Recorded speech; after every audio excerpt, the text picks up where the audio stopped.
How did you do that? Did you have a ritual? Did you think about it regularly? Was it one time you thought about it, or was it something you had an obsession towards? I had an obsession towards it. I mean, I used to work at a video store, which is the last job I ever had in my life. Thank God. And I used to go to work almost every day.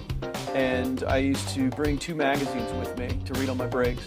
Entrepreneur magazine, just to read about business and everything else, to read about what other people were doing, look for role models. And I used to carry an auto trader with me. And I used to look at Porsches that were for sale.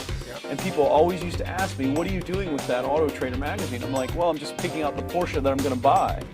Which probably got you a lot of crap. I did. People made fun of me. Sure. I actually had a boss at that job tell me, you know, you really shouldn't do that to yourself, John, because it's very, very likely that is never going to happen. That it's very likely that you're never going to have that car. Yeah.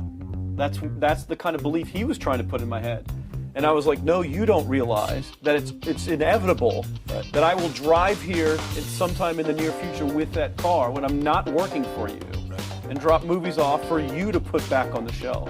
And that actually happened. And it was one of the most fulfilling days of my entire life. And the great thing was, when I pulled up in this car, I was in my mid-20s. Yeah. A car that most mid-20s. What kind of car was it? It was a Porsche 911 Turbo. It was a convertible and everything. It was a beautiful car. It was one I always dreamed of having. But for a few years I always circled the ads of which one I was going to buy. Well, when I finally got it and I pulled up at the store, I had all these people. Some people that were still working at this $7 an hour job were there years after I left.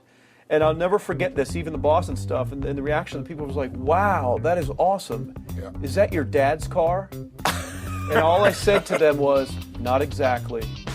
And I just smiled and just left. But it was, it's the weirdest thing, but I just knew it was going to happen.